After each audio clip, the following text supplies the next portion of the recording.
नमस्ते दोस्तों, स्वागत है आपका फार्मासाइट 2.0 पर। आज का विषय रहेगा हमारा प्रेगनेंसी के दौरान जो माँ बनने वाली लेडीज होती हैं उनको क्या खाना चाहिए जो कि उनके बच्चे के लिए अमृत का काम करे, और क्या नहीं खाना चाहिए जो कि उनके बच्चे के लिए जहर का काम करता है।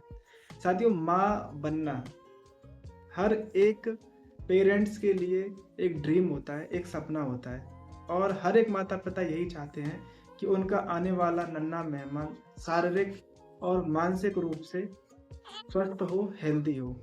लेकिन दोस्तों, आपको पता होना चाहिए कि आपकी एक गलती, एक डिसीजन, एक गलत खाई हुई चीज़ आपके बच्चे के भविष्य को अंधकार में डाल सकती है।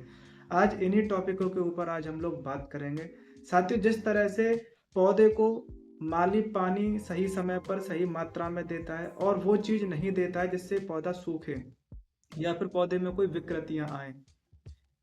जब इन सभी बातों का माली फॉलो करता है तब जाकर पेड़ बलवान और लंबा चौड़ा खड़ा होता है।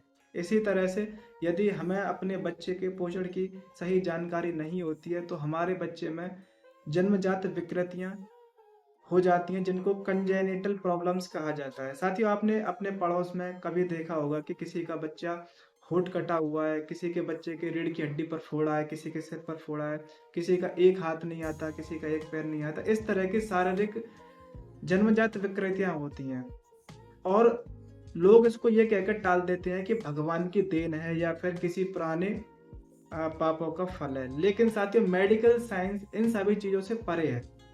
ये भगवान की देन नहीं होती है, बल्कि एक हमारा गलत डिसीजन होता है, हमारी अज्ञानता होती है। जब तक हमें ये पता नहीं होता है कि हमें अपने बेबी को क्या खिलाना चाहिए, क्या नहीं खिलाना चाहिए, और कौन सी चीज़ें देनी चाहिए जिससे बेबी शारीरिक रूप से सक्षम हो और उसकी शारीरिक जो अंग होते हैं वो पूर्ण रूप से विकसित हो सकें।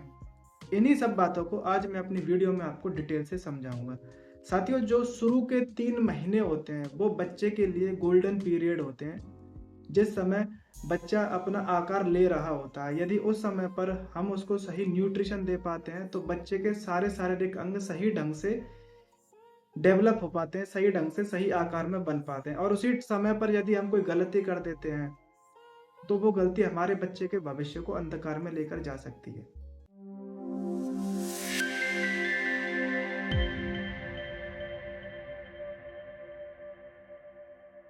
तो चलिए दोस्तों, वीडियो को शुरू करते हैं। और सबसे पहले हम ये समझेंगे कि वो कौन सी 2 चीज़ें होती हैं जो कि हमारे बच्चों, जो हमारे बेबी होते हैं उनके लिए वरदान होती है। उसमें सबसे पहले नंबर पर आता है folic acid. Folic acid baby की रीढ़ की हड्डी को डेवलप करता है और ब्रेन को डेवलप करता है, और कोई भी जितनी बॉडी के फुल ऑर्गन्स होते हैं उन सभी को डेवलप करता है, और उससे स्पाइना बिफिडा या फिर न्यूरल ट्यूब्स जैसे संबंधित कोई भी जन्मजात विकृतियां नहीं देखने को आती हैं। इसलिए फॉलिक एसिड की 400 माइक्रोग्राम की टैबलेट पर डे जरूर लेनी चाहिए। ये इसकी डेली डोज होती है, डेली नीड होती है बॉडी की। आप फॉलिटास या फिर फॉलिक एसिड कई कंपनियों की आती है, 5 mg की गोली आती है, उसमें से आधी गोली आप रोजाना लीजिए ताकि बच्चे को कोई भी जन्मजात विकृतियां ना हो। और दूसरे नंबर पर आयोडीन युक्त नमक। साथियों, लोग बाग अपनी हेल्थ के प्रति इतने ज़्यादा जागरूक हो जाते हैं कि वो सादा नमक को भी बंद कर देते हैं जो आयोडीन युक्त होता है, और उसकी जगह सेंधा नमक, काला नमक खाने लग जाते हैं। उनमें बिल्कुल भी आयोडीन नहीं होता या फिर ना के बराबर होता है, जो कि पर्याप्त नहीं रहता है बेबी की मानसिक स्थिति को, मानसिक विकास के लिए। आयोडीन युक्त नमक हमारे बच्चे के आईक्यू को बढ़ाता है, माइंड को डेवलप करता है, और जो मानसिक विकलांगताएं होती हैं उनको दूर करता है। आयोडीन युक्त नमक आपको टाटा सॉल्ट में मिल जाता है, टाटा नमक में आता है। आप रैपर पर लिखा देखेंगे, उस पर लिखा होगा आयोडीन युक्त नमक लिखा हुआ रहता है उस पर। इसकी अगर कमी रहती है आयोडीन की तो माँ के शरीर में थायराइड हार्मोन का लेवल बढ़ सकता है और बच्चे में मानसिक विकलांगताएं देखने को आती हैं। आपने देखा होगा कोई बच्चे जन्मजात दिमाग से थोड़े से मेंटल रूप में देखने को मिलते हैं, तो ये इन्हीं सभी कमी की वजह से होता है। अब दोस्तों, हम लोग बात करेंगे उन सुपर फूड्स के बारे में जो कि हमारे बच्चे के लिए अमृत का काम करती है, जो कि हमारे बच्चे की ऑल ओवर बॉडी की ग्रोथ के लिए, बच्चे के माइंड के लिए, बच्चे की हड्डियों के लिए पर्याप्त होती है। मैं आपको इन सभी चीज़ों को एक चार्ट वाइज बता कर दूंगा। जैसे कि आप सुबह 7 बजे के तकरीबन रात को 4 बादाम भिगो कर रखें और एक अखरोट भिगो कर रखें। साथियों, आपने अखरोट की बनावट देखी होगी, माइंड की तरह, हमारे दिमाग की तरह होती है।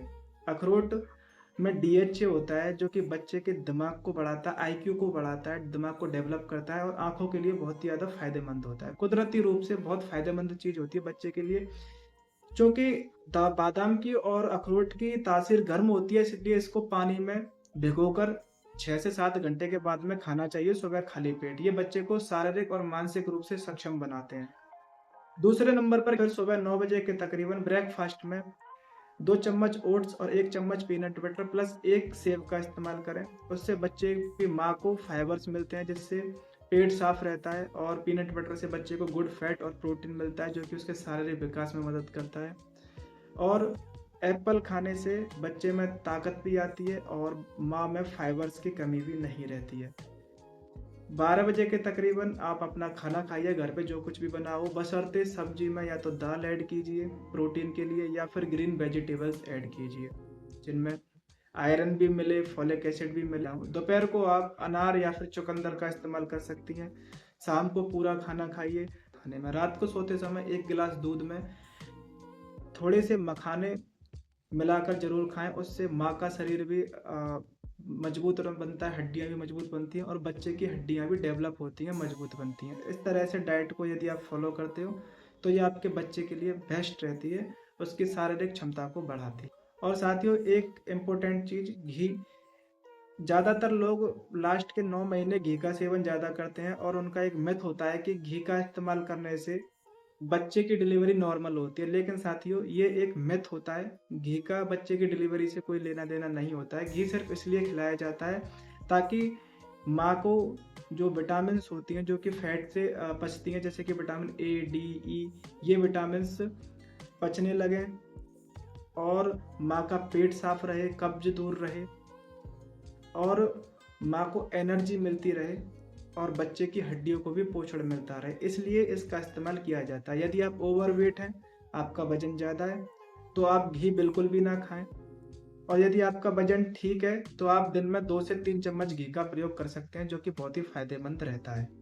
अब साथियों, बात करते हैं उन दवाइयों के बारे में जो कि आपको कभी भी भूलकर नहीं खानी चाहिए। ये चीज़ आप बिल्कुल नोटिस करके रख लेना, क्योंकि ये आपके बच्चे के लिए बहुत ही ज़्यादा गंभीर हो सकती हैं और आपके बच्चे के भविष्य को अंधकार में लेकर जा सकती हैं। इन दवाइयों का आप बिल्कुल भी प्रयोग ना करें।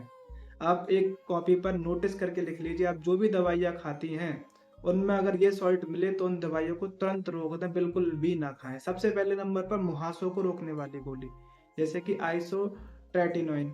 ये टैबलेट बच्चे के चेहरे, दिल और दिमाग से संबंधित विकृतियां पैदा करती है, इसलिए इन दवाइयों को या तो प्रेगनेंसी कंसीव होने के 1 महीने पहले से ही छोड़ दें और जब तक आपकी सेफ डिलीवरी ना हो जाए तब तक इसको बिल्कुल भी ना खाएं। दूसरे नंबर पर कुछ एंटीबायोटिक्स जैसे कि टेट्रासाइक्लिन, डॉक्सीसाइक्लिन और स्ट्रेप्टोमाइसिन।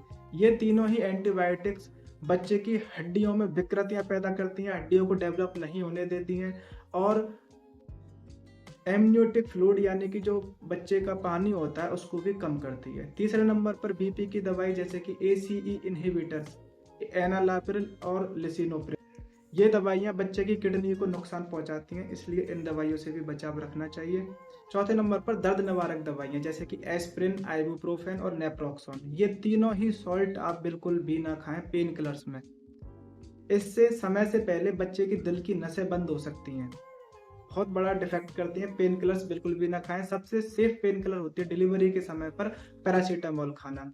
5वें नंबर पर बात करते हैं दोस्तों मिर्गी और डिप्रेशन की दवाइयाँ जैसे कि फेनिटोइन और वालप्रोइक एसिड टैबलेट। ये दवाइयाँ बच्चे में, जैसे कि आपने देखा होगा, कटा हुआ होठ या फिर रीढ़ की हड्डी में छेद होना, इस तरह की विकृति पैदा करती हैं।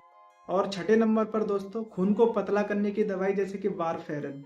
ये दवाई बच्चे की नसों को प्रभावित करती है, हड्डियों को प्रभावित करती है, जिससे बच्चे विकृत पैदा होती हैं। इस गोली को भी कभी भूलकर ना खाएं। इसके साथ ही साथ आपको कच्चा पपीता, अनानास, चाय और कॉफ़ी इनका इस्तेमाल नहीं करना चाहिए, क्योंकि ये आपके बच्चेदानी में कॉन्ट्रैक्शन पैदा करते हैं, जिससे समय से पहले बच्चा होने के चांसेस बढ़ते हैं, यानी कि मिसकैरेज के भी चांस बढ़ सकते हैं। इन चीज़ों को भी आप बिल्कुल भी नहीं खाएं। साथियों, एक सही चुनाव, एक सही दवाई का चुनाव, सही डाइट का चुनाव आपके बच्चे के भविष्य को बदल सकता है। इसलिए मैंने आपको जो जो चीज़ें बताई, आप उनका सही ढंग से पालन करें, फॉलो करें, क्योंकि ये जानकारी आपको शायद ही कोई दे पाता होगा। डॉक्टर्स भी अपनी हैवी ओपीडी की वजह से ये सभी चीज़ें डिटेल में नहीं समझा पाते हैं। कंजेनिटल डिफेक्ट होने का सबसे बड़ा कारण पोषण की कमी ही होता है, या फिर इस तरह की गोलियां जब हम खा लेते हैं तो बच्चे किसी ना किसी शारीरिक या मानसिक विकृति से पैदा होते हैं, जो कि उनके पूरे भविष्य को बदल के रख देता है, एक अंधकार दे जाता है। इसलिए दोस्तों, यदि आप माँ बाप बनने वाले हैं तो ऐसी जानकारी अपने पास में रखें और अपने बच्चे के भविष्य को सेफ रखें। अगर आपको मेरे द्वारा दी हुई जानकारी अच्छी लगी हो तो वीडियो को अभी लाइक करें और उन माँओं को शेयर जरूर करें जो अभी माँ बनने वाली हैं, और मेरे चैनल को सब्सक्राइब करना ना भूलें। और अगली वीडियो आपको किस टॉपिक पर चाहिए आप नीचे कमेंट करके मेरे से पूछ सकते हैं।